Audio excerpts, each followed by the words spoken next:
The new generation of drivers isn't breaking from speed. They're breaking from fame. But what no one tells you is that this new fame has nothing to do with glory. It's about surveillance, pressure, abuse. Lewis Hamilton is sounding the alarm because what's destroying drivers today isn't the car, it's the crowd. In this video, you'll see why Formula One is becoming a machine that grinds down human beings and what that means for the future of the sport. Everything you're about to hear is based on real statements from Hamilton, recent experiences of drivers like Doohan, Tsunoda, and Dunne, and a breakdown the F1 broadcast will never show you. If you love this sport, you need to understand what it's doing to the people inside it. Because today, the biggest danger is being seen. Let's start with Jack Doohan, dropped by Alpine, replaced by Franco Colapinto after just a handful of races. Colapinto crashes in qualifying. Harsh, maybe, but what came next? Pure mockery. A doctored screenshot of Mick Doohan, Jack's father, a five-time world champion in MotoGP, edited with a sarcastic caption. Very impressive face with tears of joy. Post went viral. Not for insight, not for humor, but because it fed something darker. Jack's response? Please stop harassing my family. I didn't think it would have to get to this point, but it did. Because online abuse isn't just noise anymore, it's impact. And it's not just Doohan. Yuki Tsunoda, a fan favorite, a fighter, caught in a nothing incident with Colapinto in practice, and suddenly he's public enemy number one online. He tried to defuse it. It's good that fans have energy, but use it better. That's code for stop treating us like machines with Instagram handles. And then there's Alex Dunne, just a kid. Formula 2, crashes at Monaco, opens his phone, and walks into a digital firing squad. He deleted social media off his phone entirely. Because it wasn't criticism.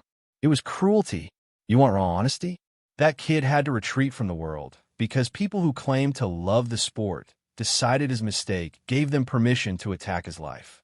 Let that sink in. Now we get to Lewis Hamilton. He's been through it all. Titles, scandals, booze, adoration. And still, he says today's F1 drivers face more pressure than ever before. When I got into the sport, it felt like being thrown into the deep end. But at least there wasn't the online stuff you could see. And that's significant. Let me tell you what that means. Back then, the pressure was between the white lines. Now it follows drivers into their hotels, their homes, their heads. It never shuts off. And what's worse, it's not just the fans. It's the environment. More races, more travel, more media demands. A 24-race calendar that chews through staff and drivers like expendable assets. There are probably even more demands on drivers today, outside the car, than ever before. It's not about physical stamina anymore. It's psychological resilience. You're not just driving an F1 car. You're performing for an audience that feels entitled to every thought, every word, every weakness.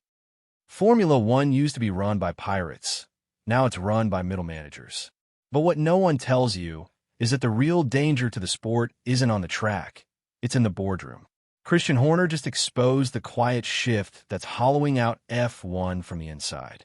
And in this video, we're breaking down how the men who built this sport are being replaced by men who simply maintain it. With real quotes, historic context, and a behind-the-scenes look at what's changing, this is a no BS analysis of what Horner got right and why it matters. If you care about the soul of Formula One, you need to hear this before the next generation forgets what the sport used to be. Christian Horner isn't nostalgic. He's strategic, cold when he needs to be. But what he just said reveals a tectonic shift in how Formula One works.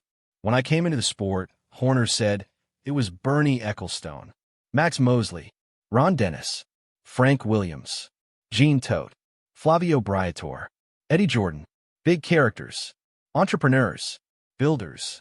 These men weren't hired. They built their teams from scratch. They didn't answer to a board. They were the board. They lived and died with their cars, with their budgets, with their reputations. Sure, they clashed. Ron Dennis and Gene Todt hated each other, but they shared one crucial thing: ownership. Fast forward to 2025, and most team principals are career managers. Safe, clean, well-spoken. But do they bleed for their team the way Frank Williams did? Do they have the same edge as Briatore, who could spot a driver and close a sponsor deal before breakfast? Do they command the paddock, or do they just represent the brand?